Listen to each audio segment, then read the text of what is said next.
Irfan Jafrey, welcome to the podcast. How you doing? Doing good. So, Thanks for Irfan, having you're me. one of my favorite kinds of people because not only do we have interesting discussions, but as you probably are aware, we generally go eat a great sandwich together, and that's one of my favorite things. My wife and I are foodies, and as are you. So it's always a pleasure to get some time to just connect authentically and Absolutely. have a good meal. Well, so the thing we were going to talk about today was you've got a lot of expertise, and I'll let you talk about Roosterly and kind of what you guys are up to. But you've got a lot of great ideas about marketing, and we've laughed a little bit about what's not working because we get inundated with it. And so, kind of talking today about what's working in marketing today, what's not working, things you can do, things you can take away, hopefully, from this conversation. And if anything, maybe starting with maybe tell me about what are some of the things that annoy you enough that we started talking about it and decided to get together and figure out if we could solve some problems. Yeah, gosh, I think that good marketing is what allows you to stand out. I think that good marketing differentiates you in an authentic way where people can connect with you and feel positively about what you do. Um, what we're seeing right now is a lot of prospecting going on that's automated, whether that be by email or by LinkedIn. The ones that I'm picking on right now are Yeah, cold email outreach and cold LinkedIn outreach via sure. LinkedIn Sales I Navigator. want a full disclosure today Okay, that I've been a part of that and, problem. and, um, and as have I, um, as have I, and so um, you know, oftentimes what's working in marketing, it has a shelf life, and when everyone begins to do whatever tactic that is, it stops being effective. Um, and that is the case with LinkedIn outreach. Now, I'm looking for a particular Yeah. graphic that I shared around my annoyance with this particular type of outreach, and it got a lot of engagement. But it basically, if I No, can't but find it right now, but yeah. basically what it was it was an image of it was an image of a woman crying, and it said, "Thanks for connecting with me on LinkedIn and reaching out to me with your sales pitch 5 minutes afterward." Yes. Um, but basically, right? You get the idea.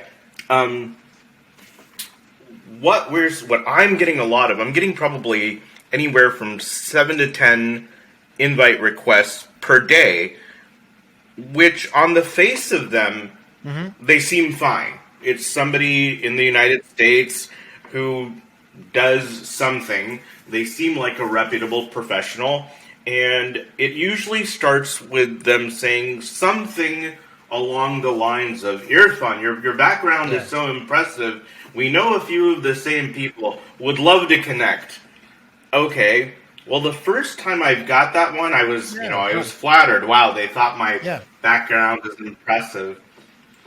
Um, and the second time, third time, 10th time, 15th time, I was Yeah. less flattered. Right?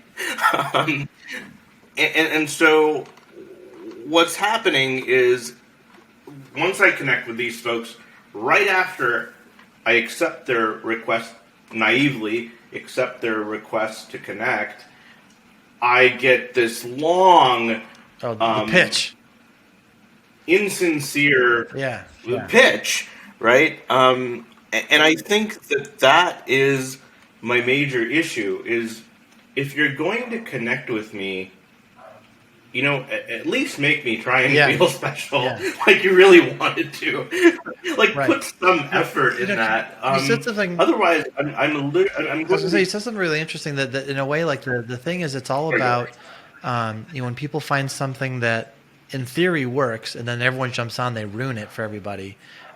The appeal was that it was like, oh, this is a really interesting personal way to interact with someone who I'm just getting to know, And once it became as easy as emailing and spamming people, then people naturally defaulted to spamming. And we've struggled with, because I know we've tried the LinkedIn outreach, and for a while we did the, hello, nice to meet you, here's our pitch thing. And I agree, because it happened. People hate that. And it's annoying. And I know that when I get it, I don't like it. And yet we still tried it. And probably a lot of people listening have tried it.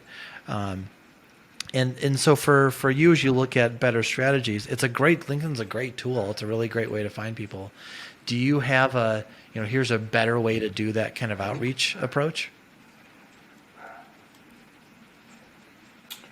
Yeah, I find that right now, utilizing LinkedIn cold outreach can still work.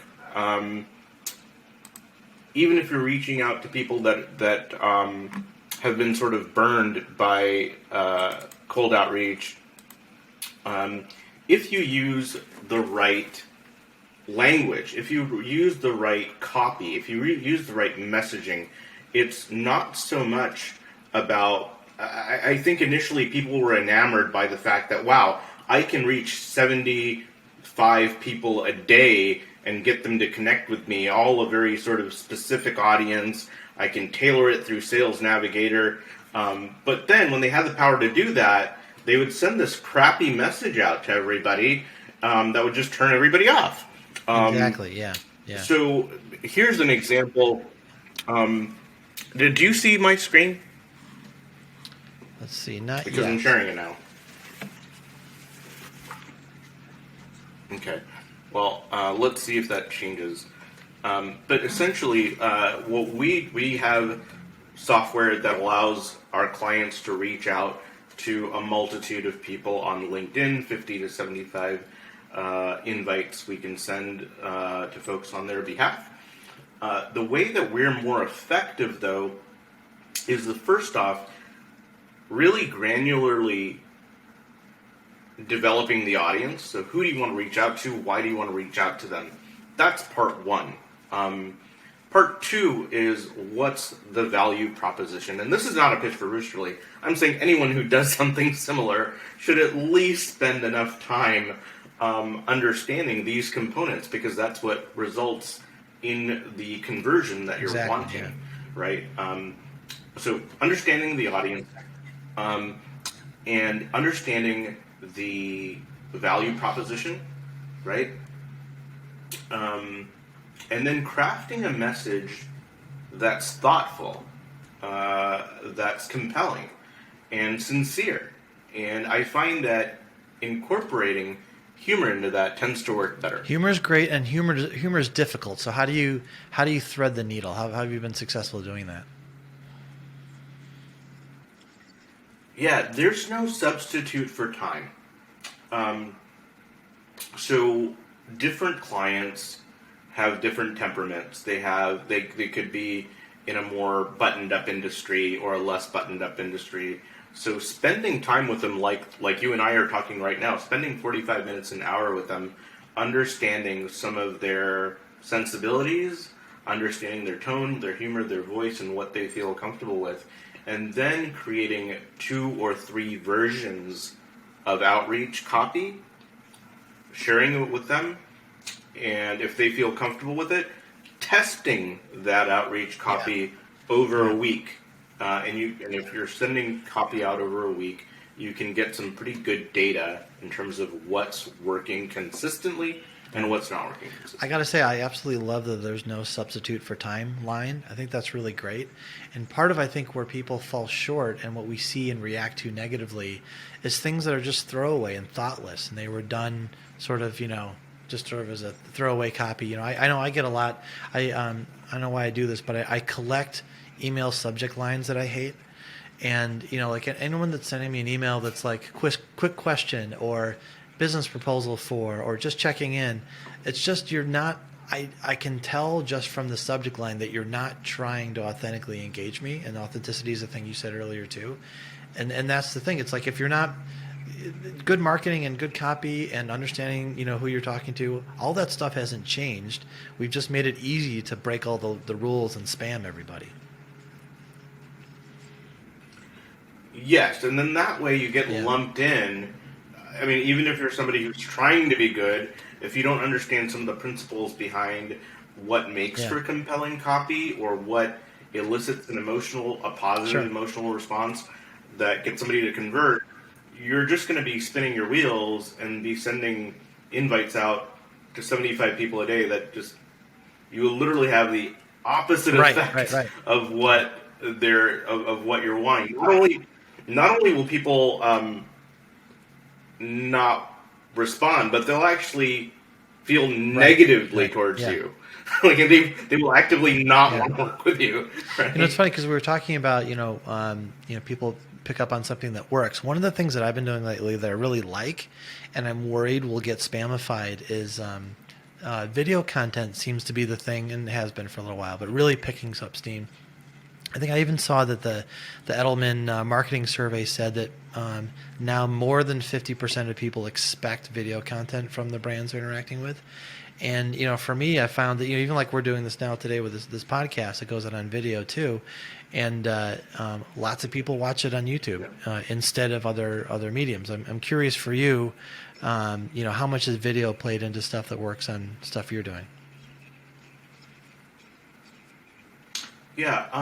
So let me answer that question in a slightly macro way and then micro way. Um, it's never been easier for the average person on LinkedIn or the average small business owner to pick up a phone and Yeah, record a yeah, video and post it. Um, what's been frustrating is that, and that's led to a lot of good things. For example, low production quality videos, in some cases, get a lot higher conversion yeah, than yeah. high production quality videos, production cost videos. Um, and I think one of the things that we've seen over the past year and a half, is that having a video that you make just on the fly and post, it's Sure. acceptable now. People are more receptive to digesting information that way. It's not any less credible. Yeah. That's a big deal. Um, Now, the downside is you've got individuals with more confidence than knowledge, That's a good line. more confidence than actual factual knowledge, right? And they're willing to go on LinkedIn or social media platforms and say things that are just untrue. Um, and I suppose that that's the case with television and radio and other things, but we're just seeing so much of it on LinkedIn where you've got a guru who's not really a guru, or somebody who's giving advice, God forbid, on healthcare, that's just patently false, Yeah. but there's nothing preventing them Sure. from doing that. So, although we're seeing more and more people on video, um, it really depends on how comfortable you are. For example, right now we run ads on LinkedIn, Facebook, and Instagram, and our best performing ads are ones that are just Okay. graphics. So it's if you're talking from a conversion standpoint, it's not necessarily the case that video is definitely going to work. But yes, to answer the broader Yeah. question, everyone and their mother seems to be more and more comfortable getting on LinkedIn and saying Yep. something of questionable Yeah, values and and even in values. like in other channels too. We've used for ourselves and clients, things like a Loom or a One Mob or a Bomb, where you can just as quickly record a 32-second video and send that as an email. And it's really easy to send 1,000 emails to people. It's hard to one by one do a video. So it's definitely got a personal touch. You have to come up with something to say. And I feel like, and from an authenticity point of view, who you are gets across. Whether they like it or not is, that's up to you. And it's a great opportunity. And I somewhat fear that, that's another one of those things that people are going to see works and then just, flood you with, video will be the next spam carrier. Yeah. So for you bring up a really interesting point. So for a lot of our So, for example, the bulk of Roosterly's service is a 30-day free trial with a $99 per month, post free trial ad spend or subscription fee. And what we've seen is that in that initial 30-day period, if we, as part of the account management process, when we make a personalized video, about, it could be something, nominal, like how to connect your accounts. And so if I'm saying, hey, so-and-so, I just want to make this quick video to share with you about how to do XYZ, the response that we get from those is super positive. But you're right. That tactic is going to have a shelf life. And like, all these, when you look at that, every year there's that Marcom tools graphic with 10,000 icons on it, and it grows. In a way, it does all come back to like the fundamentals of those communication strategies. When you do it well and you do it in the medium, it'll perform. But you risk having all this noise. I know one of the things I've experienced as we've done it has been, at least for the time being, all the platforms seem to prefer video. So when I put something out that's a video on LinkedIn, it gets maybe 10x the views that a post or something else might get, because those platforms seem to prefer it now. So maybe they're going to encourage the flood of spam, but that does seem to be a way to hack your way to the top. Is video content's going to outperform, at least on some of those platforms. I'm curious if you've seen that happen in your world. What we're seeing is, not to sound cliche, but the message is the medium.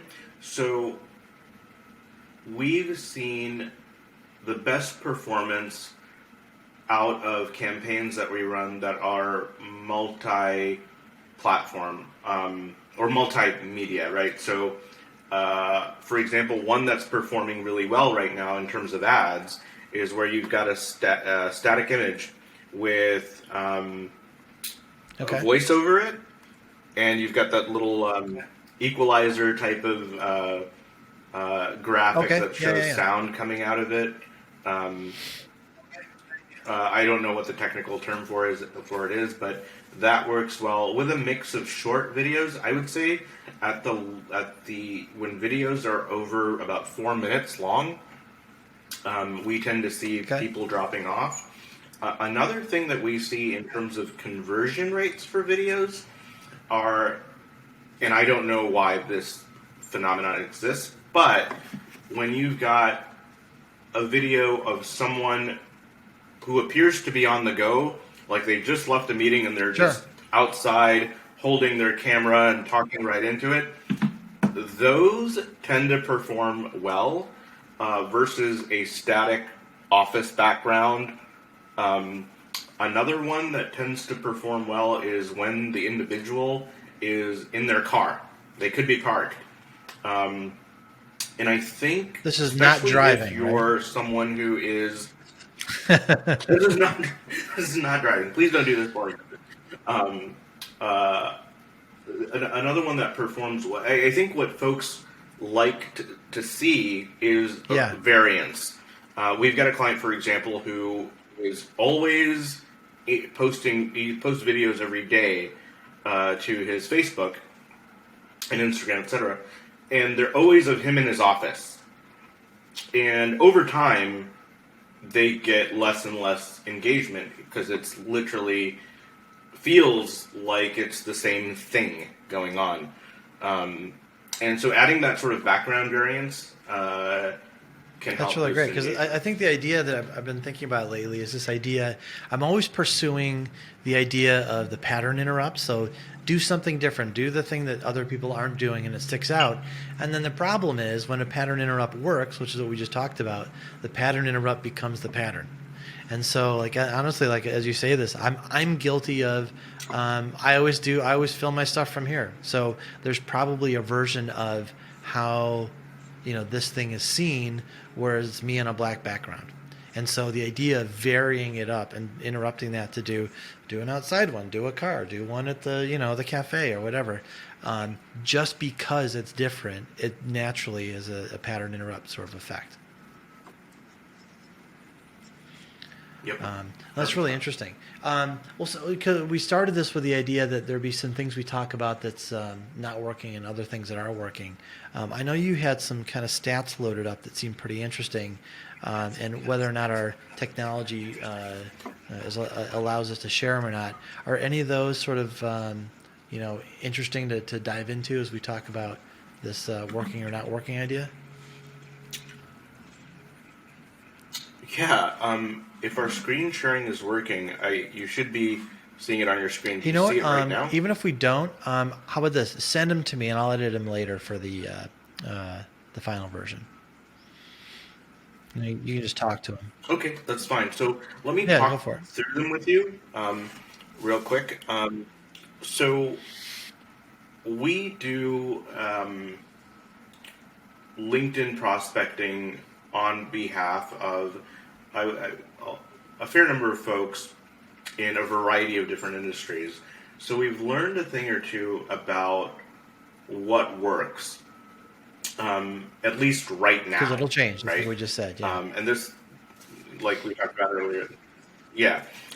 So what I'm showing you now, this individual, he is in franchise consulting. So it's his job to go and find folks that are maybe mid-career or changing careers that are interested in buying into a franchise and exiting their corporate role.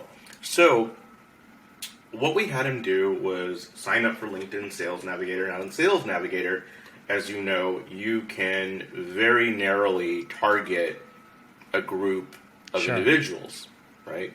And so we had him save a list, and he built a list of 8,389 people across the country that would be a good prospect for him. And it's surprisingly simple to do that in LinkedIn Sales Navigator. It takes all of 10 minutes.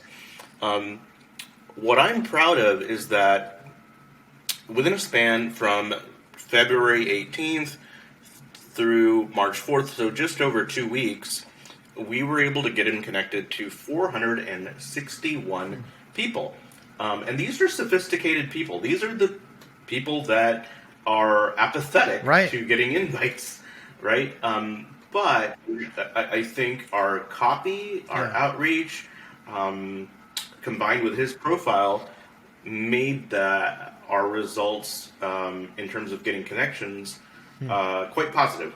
Now, that's not as big of a deal as getting 34 replies, positive responses from individuals, which that's what he received. Again, this is in a 2-week period. Of those 30, not bad at all. Of those 34 replies, 6 of those were qualified leads, and of those 6, 2 of them turned into serious prospects. Those are good results. Right? So in a 2-week period, those are really good results. And again, my if nothing else, if there's anybody listening to this, it's not the technology that allows you to reach out to 75, 100 people a day. And I think what happens is people are like, wow, I can reach out to 5 million people right away. And so, hit that send button. And that's although that's tempting, spend twice as much time, 3 times as much time, really looking at your audience, what they respond to, A and B testing different messages. And you can do this in a span of a week. It's very easy to do that. And once you figure out what's working, turn up the volume on that, right? And you'd be surprised how many people don't pay attention to or want to do that. That's a really great approach. That's a great line. There's like 3 stealable quotes in that line. That's really good. Right. Steal away, right? Well, hey, listen. So I think honestly, I think we should let's end it there because that was such a great cap and such a great success story. I'll put all your info in the details of the podcast here. But as always, a pleasure to see and talk with you. And as vaccines come out here, I can't wait to grab a sandwich with you. Yeah, let's do it, man. I got at least 3 or 4 places I need to take you to. Hey, you made it all the way to the end. Thanks. Don't forget to subscribe if you want to hear more content just like this.